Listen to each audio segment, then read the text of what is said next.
Chisom, there was an accident. Mommy and Daddy didn't make it. Chisom's heart shattered. No, it can't be true. She screamed, crying and shaking her head.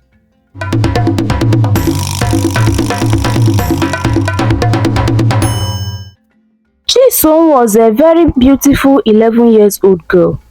She had a pointed nose, dimples that appeared when she smiled, and she had a shiny short natural hair. She was in JSS 1 at Gloryland High School, one of the best schools in the area. Chisom was very intelligent. She was more brilliant and smarter than her peers. She loved education and dreamed of becoming a doctor someday. Chisom was the only child of her parents, Mr. Julius and Mrs. Annabel. They lived in a town called Yaba in Lagos State, Nigeria. Mr. Julius was 45 years old and a successful businessman who worked in Idumota. He imported wines and spirits. He worked very hard and was very good at his job. Mrs. Annabel was 40 years old. She sold foodstuffs in bustling markets. She was very good at her business, and many people came to her to buy things because they liked her so much. Chisom loved her parents very much. Every evening, when Mr. Julius came back from work, he would give Chisom a big hug and ask, "How was school today, my princess?" Chisom would smile and reply, "It was great, Daddy. I learned so many new things today." Mrs. Annabel also made sure Chisom did her homework every day. "Education is very important, Chisom. It will help you to achieve your dreams," she would say. "I know, Mommy. I want to be a doctor and help people get better," Chisom would reply with a big smile. Living with them was Chisom's auntie, Blessing. Blessing was Mrs. Annabel's younger sister. She was intelligent and hardworking, just like Chisom. Blessing was in her 300th level at Yaba Tech University, and she was doing very well in her education. She was very helpful to her big sister and the entire family. Every morning, before going to school, Chisom would say, "Good morning, Auntie Blessing." Blessing would smile and say, "Good morning, Chisom. Are you ready for school?" "Yes, Auntie Blessing. I'm ready to learn a new thing today." In the evening, Blessing would help Chisom with her homework. "Let's see what we learned today," Blessing would say as they sat together at the dining table. Chisom would show her books and say, "Auntie Blessing, today we learned about the human body. It's so interesting." Blessing would nod and say, "That's wonderful, Chisom. Keep studying hard and you will be a great doctor someday." Chisom's family was very happy. They supported each other and worked hard. On weekends, Mr. Julius and Mrs. Annabel would take Chisom and Blessing to park. They would have picnics and play games together. One Sunday afternoon, while they were at the park, Mr. Julius said, "Chisom, what do you want to be when you grow up?" Chisom replied confidently, "I want to be a doctor, Daddy." Mr. Julius smiled proudly and said, "That's my goal. You can achieve anything you want if you work hard." Mrs. Annabel added, "We believe in you, Chisom. Keep dreaming big." Blessing also encouraged her, "You are very smart, Chisom. I know you will be an excellent doctor." Chisom felt very happy and loved. She knew she was lucky to have such a wonderful family. Every night, she would say a prayer, thanking God for her parents and Auntie Blessing. "Thank you, God, for my daddy, my mommy and Auntie Blessing.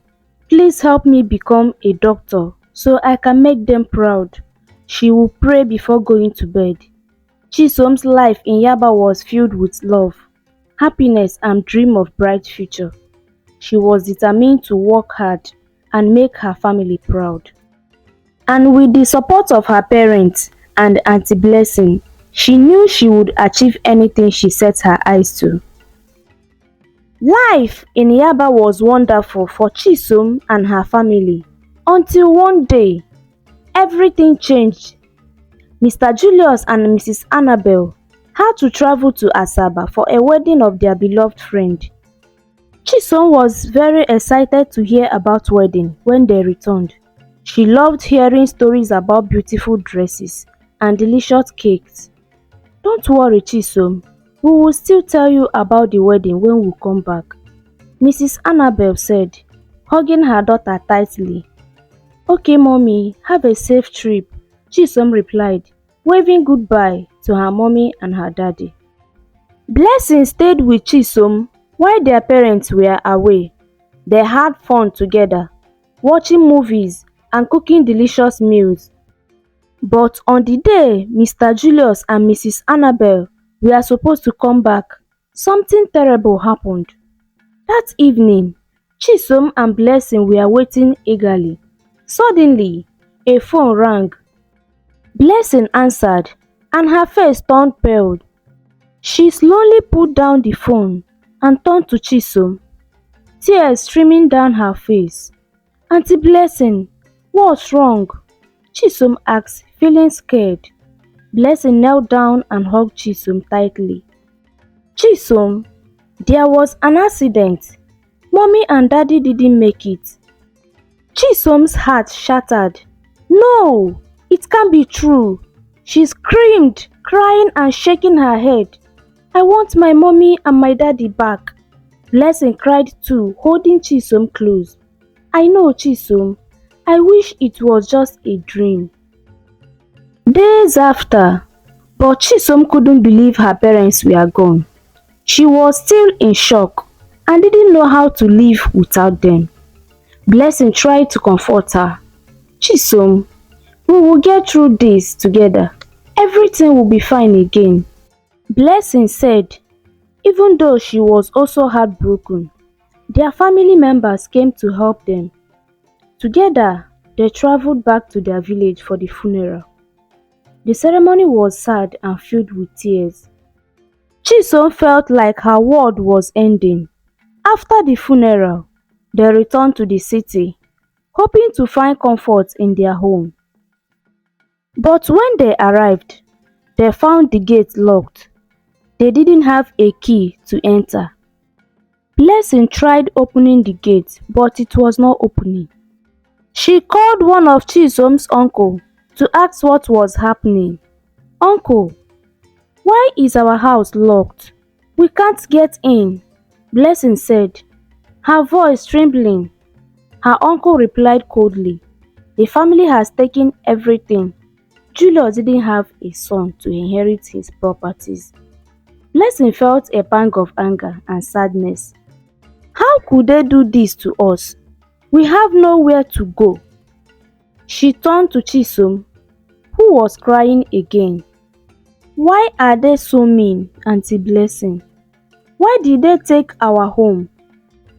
Blessing hugged her tightly. I don't know, Chisom, but we will find a way. We will be okay. That night, Blessing found a small guest house where they could sleep. It was not their home, but it was a safe place for the night.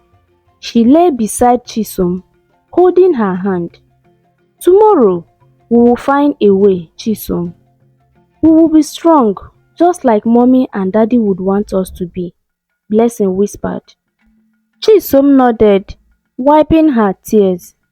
Okay, Auntie Blessing, I will try to be strong. As they drifted off to sleep, Blessing prayed silently for strength and guidance. She knew they had a difficult journey ahead, but she was determined to protect Chisom and keep her dreams alive. The following day, Blessing knew she had to find a place for them to stay. The money she had paid for the guest house was only for 2 nights, and that was all the money Blessing had left. She started contacting a few of her friends, hoping someone could accommodate them for a while, but all her efforts proved abortive. Blessing felt lost and didn't know what else to do. She decided to go downstairs to look around and clear her head. As she walked, deep in thought, she accidentally bumped into a young man. "Oh, I'm so sorry," Blessing said, feeling embarrassed. The young man smiled and replied, "It's fine. Are you okay?" Blessing nodded, but didn't say anything more. The young man noticed her troubled expression and asked gently, "You look like you have a lot in your mind. Is everything alright?" Blessing hesitated, but then decided to open up a little. "I'm just having some problems. I'm in my final year of school and I need a place to stay." The young man looked concerned. "That sounds tough. Why don't you come and stay with me in my apartment? It's not far from here." Blessing was shocked. "But you are a stranger. I don't know anything about you." The young man nodded understandingly. "I get that, but I just want to help. If you need a safe place, you can trust me." Blessing thought about it for a moment. She knew they had very little time before they had to leave the guest house. She decided to talk to Chisom about it. When Blessing returned to the room, she sat down with Chisom. "Chisom, I met a young man downstairs. He offered us a place to stay." Chisom looked shocked. "A stranger? How can we go with someone we don't know? What if he is a ritualist or a killer?" Blessing sighed and held Chisom's hand. "I understand your worries, Chisom, but the money we have here will expire tomorrow morning. Do you prefer to sleep on the street?" Chisom thought for a moment, tears welling up in her eyes. "I'm scared, Auntie Blessing. What if something bad happens?" Blessing hugged Chisom tightly. "I know, Chisom. I'm scared too. But we need to have faith. We don't have any other option right now. We will be careful." Chisom wiped her tears and nodded slowly. "Okay, Auntie Blessing, I trust you." Blessing felt a surge of determination. "We will be alright, Chisom. I promise to keep you safe." That evening, Blessing went back to the young man and agreed to his offer. "We will come with you, but please understand I need to keep Chisom safe." The young man smiled kindly. "Of course, I understand. My name is Tunde. I just want to help." Blessing introduced herself and Chisom. "Thank you, Tunde. We appreciate your kindness." Tunde led them to his apartment, which was a modest but clean and safe place. He showed them to a spare room where they could stay. "This is your room. You can stay as long as you need," Tunde said warmly. Chisom and Blessing settled in, feeling a mixture of relief and nervousness. That night, as they lay in their new room, Blessing whispered to Chisom, "We will be okay, Chisom. We will get through this together." Chisom nodded, feeling a glimmer of hope. "Thank you, Auntie Blessing. I believe you." As they drifted up to sleep, they both felt a sense of gratitude to Tunde's kindness. It was the beginning of a new chapter in their lives. And despite the uncertainties, they knew they had each other. Chisom and Blessing continued living their life at Tunde's apartment. Although Chisom missed the beautiful life her late parents had given to her and Blessing, they wished they could turn back the hands of time. Despite their grief, they tried to make the best of their situation. One sunny afternoon, Tunde asked, "Blessing, please help me arrange my room." sounding a bit tired. Okay, Mr. Tunde, Blessing replied. She went into his room and started cleaning and arranging. It took her some time, but she did a good job. When she was done, she went back to Chisom. Guess what, Chisom? I just finished arranging Uncle Tunde's room, Blessing said, smiling. Really? You must be very tired, Chisom replied with a concerned look. A little bit, but it's okay. Let's talk about something fun, Blessing said. They both started chatting and laughing, forgetting their worries for a while. One day, Tunde called Blessing again. I need you to help me buy small medication from the pharmacy. I will be waiting for the drugs inside my room, he said. Okay, Mr. Tunde, Blessing replied. She quickly went to the pharmacy near their apartment, bought the medication, and returned to Tunde's room. When she handed him the medication, she noticed something strange. Tunde seemed more interested in her than the medicine. Blessing, I need to talk to you, Tunde said, looking at her seriously. What is it, Mr. Tunde? Blessing asked, feeling a bit nervous. I want you to sleep with me, and I will give you everything you wanted, Tunde said, moving closer to her. Blessing felt very uncomfortable. No, Mr. Tunde, I can't do that, she said, stepping back. Tunde's face turned angry. If you won't do as I want, then you need to pack your things and leave my house with your sister, he said coldly. Blessing was shocked. But Mr. Tunde, where do you want us to go? We have nowhere else to live, she pleaded, tears rolling down her eyes. I don't care. You should either do what I asked you or you leave my house, Tunde insisted. With a heavy heart, Blessing agreed because she don't want Chisom out on the street. Afterwards, Blessing went to their room. She was crying, and Chisom noticed immediately. Auntie Blessing, why are you crying? Did Mr. Tunde beat you? Blessing wiped her tears quickly. Don't worry, Chisom. I will be fine, she said, trying to sound brave. Despite her promise, Blessing was deeply troubled. Tunde continued to take advantage of her, and each time she refused, he threatened to throw them out. Blessing felt trapped and didn't know what to do. 1 month later, Blessing realized that she was pregnant. She was scared and didn't know how to tell Tunde. When she finally gathered the courage to tell him, he was furious. Mr. Tunde, I need to tell you something important, Blessing said, her voice shaking. What is it now? Tunde asked, sounding annoyed. I am pregnant for you, Blessing said quietly. Tunde's face turned red with anger. That's not my problem.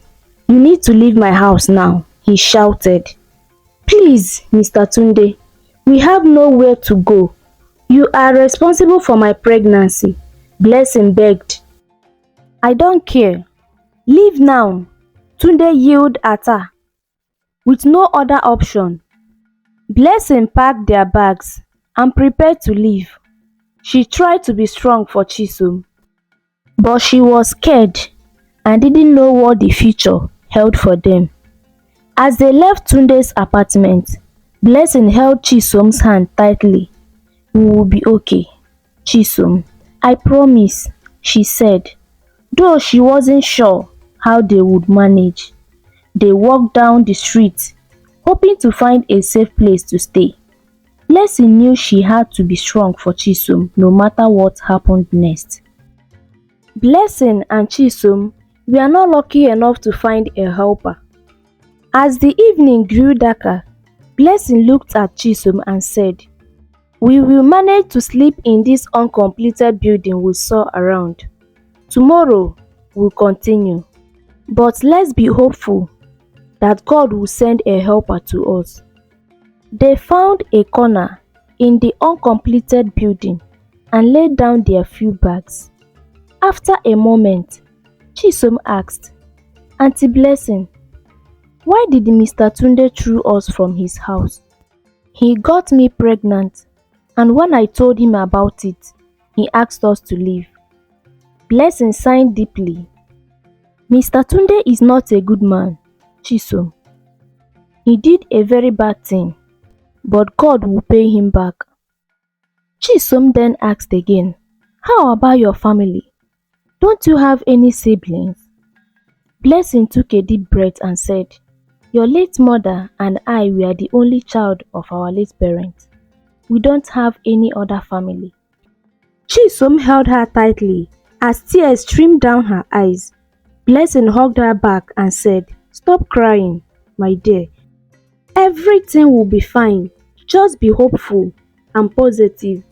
God will make a way." The following morning, Blessing asked Chisom to stay back. "Let her go and find something we can eat," she said. While Blessing was gone, an elderly woman walked into the building with two men. They were surprised to see someone with few bags inside. The elderly woman, whose children lived overseas, had come to check on the progress of the building. "Who are you and what are you doing here with bags in an uncompleted building?" she asked. Out of fear, Chisom couldn't say anything. Just then, Blessing returned and quickly explained their situation. The woman listened carefully, her face softened with understanding. "You both have been through a lot," she said gently. "I can see you need help. Would you like to come and work for me as cleaners? I promise to take care of both of you." Blessing and Chisom were overjoyed. They moved into the elderly woman's home. They were given a clean and safe place. Blessing pregnancy continued to progress, and the woman helped by registering her for an antenatal care. Months passed, and Blessing belly grew bigger. She was grateful for the elderly woman's kindness and worked hard to show her appreciation. Chisom too felt happier and safer than she had in a long time. One day, Blessing went into labor. The elderly woman rushed her to the hospital. After several hours, Blessing gave birth to two beautiful twins, a boy and a girl. But something went wrong. Blessing was very weak and couldn't hold her babies. As she lay in the hospital bed, she called Chisom to her side. "Chisom," she whispered, "promise me you will take care of the twins, love them, and protect them just like I did for you." Chisom nodded, tears filling her eyes. "I promise, Auntie Blessing. I will take care of them." Blessing smiled weakly and closed her eyes. She passed away peacefully, knowing that her twins were in good hands. The elderly woman comforted Chisom. "You are a strong girl, Chisom. We will take care of the twins together. You are not alone." Chisom looked at the twins and felt a deep sense of love and responsibility. She knew she had to be strong for them, just as Blessing had been strong for her. She hugged the twins tightly, determined to honor her promise to her beloved auntie. Days after they were discharged from the hospital, it was entirely a new life for Chisom. Stress and sleepless nights came with the journey of caring for new babies. Chisom was happy, feeding and taking care of her auntie's twins with the help of the elderly woman. One day, the elderly woman called her. "Chisom, my daughter, why were you not in school?" Chisom told the woman everything that happened. The elderly woman felt pity for Chisom and promised to help her out. "Don't worry, my daughter. I will take care of the babies. You will go back to school and I will help you get everything your late parent left behind." That night, the elderly woman couldn't sleep. People are really wicked in this life. How can they allow a small girl like this to suffer? She thought. The next day, the elderly woman made inquiries about school. The following week, Chisom started school again. She was very happy that her dreams of becoming a doctor was coming back to reality. "Thank you so much, Grandma," Chisom called the elderly woman, "for everything you are doing for me and the new babies." Chisom hugged the elderly woman. "You are welcome, my dear. Just focus on your studies and come out with excellent results," Grandma replied with a smile. Few months later, Grandma asked Chisom, "Do you know the way to your father's house in the village?" "Yes, Grandma, I do," she replied. The following morning, they went with human rights officials and some policemen to Chisom's late father's house in the village. They arrested the people they found there. After much investigation and with the help of the government, Grandma was able to retrieve everything Chisom's late father left behind. "Chisom, you are not grown enough to handle this yet, so I will keep everything safe for you," Grandma said kindly. Chisom nodded. "Thank you, Grandma. I trust you." As the years passed, Chisom came out with good results in her secondary level. She chased her dream to study medicine at the University of Lagos. While the twins started primary school, they were also making Grandma proud. Years later, Chisom graduated and became a professional medical doctor. The elderly woman, now fondly called Grandma by Chisom and the twins, was proud of their achievement. "Grandma, thank you for everything you have done for us," Chisom said, as tears rolled down from her eyes. "We are so grateful for your love, care, and support. You are like my own children," Grandma said, hugging them tightly. "I am so proud of you all." Chisom smiled and looked at the twins. "We will continue our studies in Canada," she promised them. This story of Chisom teaches us that with determination, kindness, and support from others, we can overcome even the toughest challenges and achieve our dreams. Thank you for watching this amazing story. See you on the next video.